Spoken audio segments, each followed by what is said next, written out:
Hi everyone, this is Dakota McLean, and here's your tip of the week.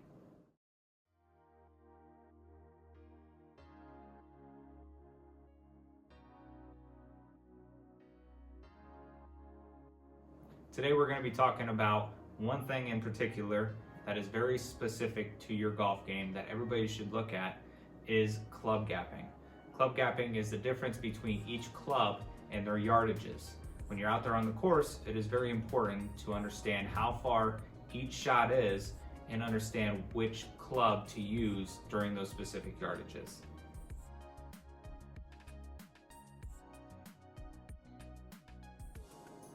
Next question is, how do we analyze your gapping? So right now I'm down here in the TrackMan area or the Learning Center. So when we're doing this, we start out with your irons. So we start out with the pitching wedge all the way down to your lowest iron. Now, as you can see on the TrackMan at the very bottom, we do not have any numbers displayed. The reason being is that when you hit your shots, we don't want you looking at those numbers. When you look at those numbers, then you're like, that's not accurately what I usually hit. So we don't want you to try and just muscle one out there and try to swing as hard as you can. We want you to actually swing what your normal swing is. And you're not swinging 100% or anything like that. We just want you to swing so that way we can get your gapping for each one of the clubs. So we start out with the pitching wedge and work our way all the way up until we get to your lowest iron. And like I said, we'll get your gapping from there.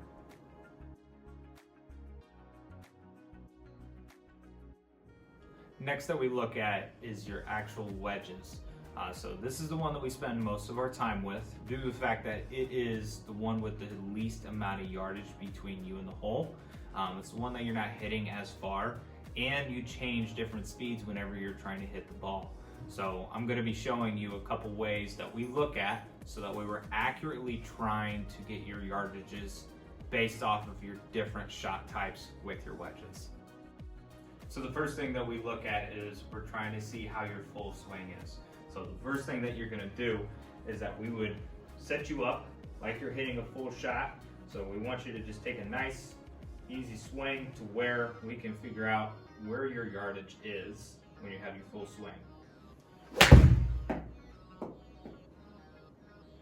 Now keep in mind that if the ball is drifting a little bit left, that means that the ball is gonna go a little bit farther.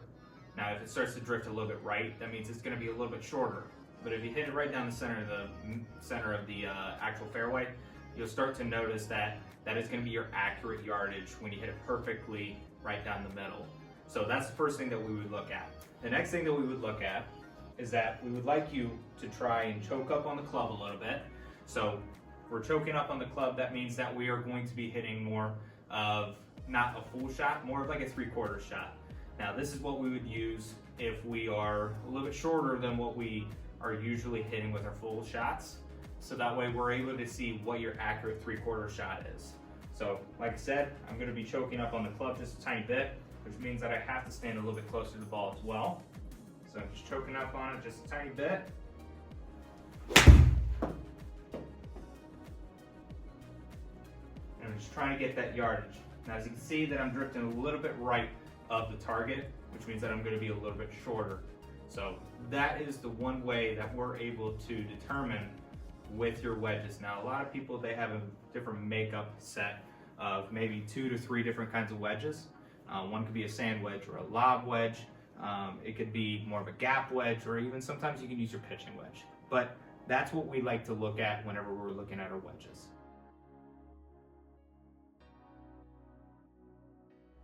As you can see, club gapping is really, really important.